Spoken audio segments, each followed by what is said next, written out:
The 1950s was a decade of change in America. International affairs and nationwide movements struck the U.S., impacting the nation's development. The 50s involved the crowning of a new queen, Elizabeth II, the first organ transplant, the discovery of DNA, and the introduction of Barbie to stores across America. Truman's role as President of the United States began in 1944 and continued for 2 terms until Eisenhower's election in 1952. While both presidents dealt with major conflicts of the decade, atomic warfare and communism, each instituted his own solutions. Truman's Fair Deal addressed troubles at home and sought to ensure stability and opportunity in America. He once stated that every segment of our population and every individual has a right to expect from his government a fair deal. The Housing Act, the new Fair Labor Standards Act, and the GI Bill are all examples of these efforts to improve the social and economic standards of living for all citizens. President Truman is best known, however, for his foreign policy. The Truman Doctrine stated that it should be the United States policy to support those who are resisting subjugation by armed forces. This principle eventually led the United States into a war with Korea.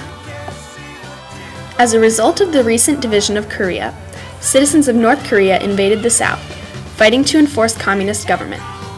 Immediately after the war broke out, Truman sent troops to Asia to assist South Korea's fight for democracy.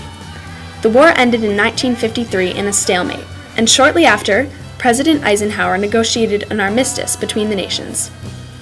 Eisenhower, elected in 1952, took Truman's place in the Oval Office. Within his first year of presidency, Eisenhower negotiated an armistice between North and South Korea. His economic policy of spending not 1 penny less, or more, than was necessary applied to national security as well as internal improvements. Eisenhower's construction of the interstate highway system provided for greater automobile safety, less traffic, stimulation of the economy, and easier travel. The highways were also to be used as a form of national defense, should an atomic war come, as Eisenhower once stated. This constant concern regarding atomic warfare characterizes the nuclear age. This era is defined as the period of time involving scientific developments such as the atomic and hydrogen bombs. This era of progress played a fundamental role in the Cold War. The Soviet Union and the US were constantly battling to get ahead in their competitive space race. The invention of powerful weapons of mass destruction, however, would result in mutual assured destruction, ending in the ruin of both the offensive and defensive sides of the bombing. Both teams were beginning to understand the threat of this new weaponry. The Atomic Energy Act was therefore revised in 1954, with the new purpose of regulating the development of the uses of nuclear materials and facilities in the United States. Another attempt at internal peace was the creation of NATO, the North Atlantic Treaty Organization. Although it only served as a political association during its beginning, the Korean War provoked its greater involvement in world affairs. Eventually, NATO grew to address more than just nuclear or communist conflict, but also present-day terrorism. Also in the 1950s, Fidel Castro led a group of guerrilla fighters into Cuba, overthrowing the dictator Fulgencio Batista in 1959. Still in power, Castro is currently the longest reigning dictator in history. America's post-war economy after World War II differed from its economic experiences after previous wars. The United States was much more supportive of returning war veterans, avoiding an unemployment crisis. Through the GI Bill, war vets were given the opportunity to receive a government-funded education, as well as housing loans and unemployment commission. Technological advancements, such as television, increased consumerism, providing for the stimulation and growth of American economics. Internationally, the United States was largely involved in the Marshall Plan, whose purpose was to rebuild war-damaged areas, remove trade barriers, modernize industry, and promote prosperity in Europe. Will Herberg's essay, Protestant Catholic Jew, published in the 50s, is a commentary on the religious tolerance of the era. His writings also discuss society's influence on religion, such as the effects of the rock and roll era or the rise of television. Another religious icon of the 50s, Billy Graham, founded the Billy Graham Evangelistic Association in 1950. His crusade-style ministry involved large gatherings in metropolitan areas where he would preach. Graham has gone down in history as one of the most influential evangelists and his crusades played an enormous role in the development of Christianity during the 50s. The 1950s was a time of major social conflict and change. Although the civil rights movement gained tremendous strength in the 1960s, it really started in the 1950s. Martin Luther King Jr. became a prominent civil rights figure in the 1950s. In 1954, 58 years after the Supreme Court ruled that public facilities should be separate but equal in Plessy v. Ferguson, the Supreme Court ruled that it was unconstitutional in Brown v. Board of Education of Topeka. In 1955, 1 year after King became a pastor in Montgomery, Alabama, the Montgomery bus boycott occurred.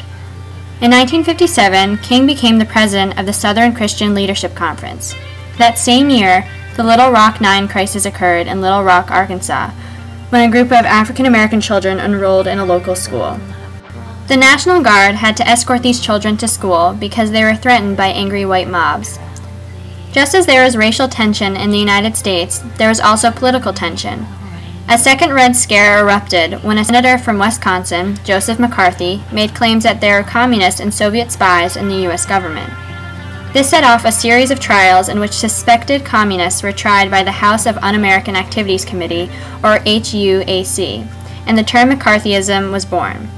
A famous case that took place during this era was the Rosenberg trial in 1951, in which Julius and Ethel Rosenberg were found guilty of acting as spies for the Soviets and were executed in 1953. Culturally, the 1950s experienced a change in music as rock and roll was born. A notable rock and roll musician during this time was Elvis Presley. The 1950s saw a change in values, and the youth became more rebellious.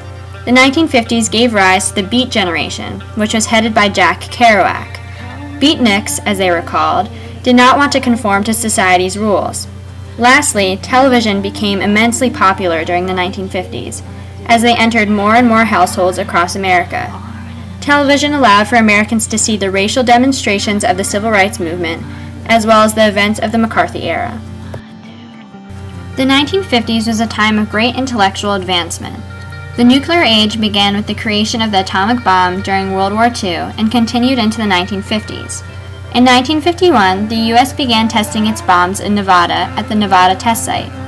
In 1952, the United States tested its first hydrogen bomb in the Marshall Islands, known as Operation Ivy. In 1957, the Soviet Union launched its first of a series of satellites, Sputnik 1, into orbit. This started a space race between the United States and the Soviet Union, and the United States responded by creating the National Aeronautics and Space Administration, or NASA, in 1958. Also in 1958, the United States signed into law the National Defense Education Act, which gave greater funding to schools for math, science, and foreign language. This was done in order to advance the United States in the space race.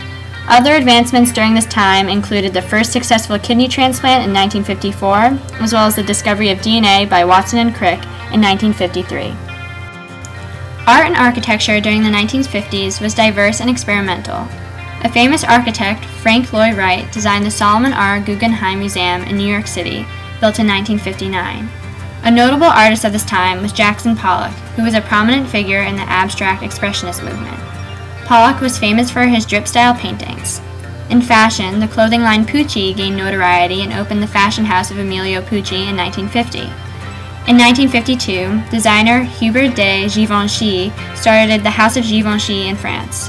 Lastly, in 1959, the American toy company Mattel launched Barbie, a doll that became an international sensation.